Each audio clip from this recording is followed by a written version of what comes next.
Hello viewers, আশা করি ভালো আছো। প্রতিবারে না আপনার সামনে নতুন আরেকটি ভিডিও নিয়ে চলে আসলাম। আজ আলোচনা করবো যে আপনারা এসএসসি 2025 যা যা পরীক্ষা দেবেন, যে এসএসসি পরীক্ষার কেন্দ্রে বা দায়িত্ব পান করবে সেনাবাহিনী, এই নিয়ে শিক্ষা বোর্ড কী বলছে আজকে এই নিয়ে আলোচনা করবো। তার জন্য ভিডিওটি সম্পূর্ণ দেখবেন, কোনো স্কিপ করবেন না। তার আগে বলিনি, আপনি যদি এই চ্যানেল নতুন হয়ে থাকেন তার আপনার সাথে রিকোয়েস্ট থাকবে যে এই ধরনের নিত্য নতুন নলেজ এডুকেশন আপডেট সবার আগে পাওয়ার জন্য অবশ্যই চ্যানেলটি সাবস্ক্রাইব করে পাশে রাখবেন। কারণ আপনার লাইক এবং সাবস্ক্রাইবের কারণে কিন্তু আমাদের নতুন আরেকটা ভিডিও তৈরি করার অনুপ্রেরণা সৃষ্টি করে।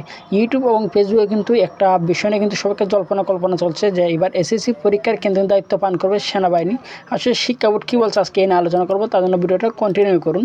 এখানে দেখছেন বিভিন্ন নিউজ পত্রিকায় কিন্তু যে এই আপডেটটা তারা দিয়েছে যে এসএসসি পরীক্ষার কেন্দ্রের দায়িত্ব পান করবে সেনাবাহিনী। ঠিক আছে, আসলে শিক্ষা বোর্ড কী বলছে যে চলতি বছরে এসএসসি সমান পরীক্ষা আগামী 10 এপ্রিল থেকে শুরু হবে এবং এবারে পরীক্ষার কেন্দ্রে সেনাবাহিনীর দায়িত্ব পান করবে বলে সামাজিক যোগাযোগ মাধ্যম ফেসবুকে খবরটা চলেছে। তবে এই বিষয়ে আনুষ্ঠানিক কোনো বিবৃতি দেয়নি আন্তঃশিক্ষা সমন্বয়ক বোর্ড সাব কমিটি। ফলে বিষয়টি নিয়ে ধোঁয়াশা তৈরি হয়েছে। জানতে চাইলে কমিটির সভাপতি এবং ঢাকা মাধ্যমিক ও উচ্চ মাধ্যমিক শিক্ষা বোর্ডের চেয়ারম্যান অধ্যাপক খন্দকার এহসানুল কবির তিনি বলেন যে এসএসসি পরীক্ষার নিরাপত্তা সংক্রান্ত আইনশৃঙ্খলা কমিটির সভায় আনুষ্ঠানিকভাবে সেনাবাহিনীকে দায়িত্ব পালন করে নিয়ে কোনো আলোচনা হয়নি এবং কোথায় থেকে কীভাবে এই খবর ছড়িয়েছে বিষয়টি আমার জানা নেই। এবং অধ্যাপক খন্দকার এহসানুল কবির আরও বলেন যে বর্তমানে আইনশৃঙ্খলা পরিস্থিতি স্বাভাবিক রাখতে ম্যাজিস্ট্রেটের কমিটি কিন্তু দায়িত্ব পালন করছে।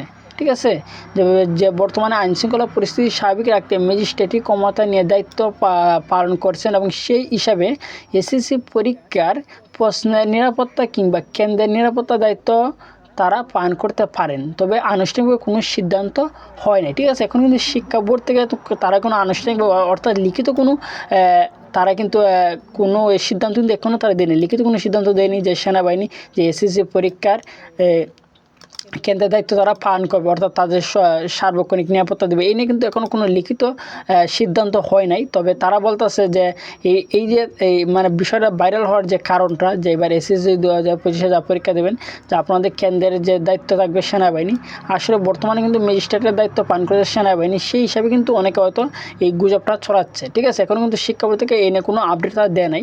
যে এদিকে 2025 সালে মাধ্যমিক স্কুল সার্টিফিকেট এসএসসি এবং দাখিল এসএসসি ভোকেশনাল এবং দাখিল ভোকেশনাল পরীক্ষা সুষ্ঠু এবং সুন্দর সম্পূর্ণ নকলমুক্ত পরিবেশ গড়ার জন্য পরিপত্র জারি করেছে শিক্ষা মন্ত্রণালয় এবং পরিপত্রে আসন্ন এসএসসি পরীক্ষার জন্য নতুন একগুচ্ছ নির্দেশনা দেওয়া হয়েছে এবং এর মধ্যে প্রশ্নমত পাস এবং গুজব রোধে নজরদারি জোরদার এবং উত্তর সরবরাহে জড়িত ব্যক্তিদের বিরুদ্ধে আইনশৃঙ্খলা রক্ষাকারী বাহিনী এবং জেলা প্রশাসনকে কঠোর ব্যবস্থা নেওয়ার নির্দেশ দেওয়া হয়েছে। এবং পরীক্ষা চলাকালে কিন্তু পরীক্ষা কেন্দ্রের আশেপাশে কিন্তু এর 144 দ্বারা জারি কিন্তু থাকবে যে পরীক্ষা সংক্রান্ত যাবতীয় তথ্য উপাত্ত গণমাধ্যম সহ অন্যান্য মাধ্যমে উপস্থাপনের জন্য দায়িত্বপ্রাপ্ত কর্মকর্তারা হিসাবে সভাপতি এবং আন্তঃশিক্ষা বোর্ড সমন্বয় কমিটির চেয়ারম্যান এবং মাধ্যমিক ও উচ্চ মাধ্যমিক শিক্ষা বোর্ডের ঢাকা দায়িত্ব পালন করবে। আশা করি বুঝতে পারছেন। তারপরে না বুঝে থাকেন অবশ্যই কমেন্ট করে জানাবেন। আর যদি ভিডিওটি ভালো লাগে থাকে অবশ্যই লাইক দেবেন। আর আপনি যদি এই চ্যানেল নতুন হয়ে থাকেন তার আপনার সাথে রিকোয়েস্ট থাকবে যে এই ধরনের নিত্য নতুন নলেজ এডুকেশন আপডেট সবার আগে পাওয়ার জন্য অবশ্যই চ্যানেলটি সাবস্ক্রাইব করে পাশে রাখবেন। ধন্যবাদ, দেখা হবে অন্য কোনো ভিডিওতে।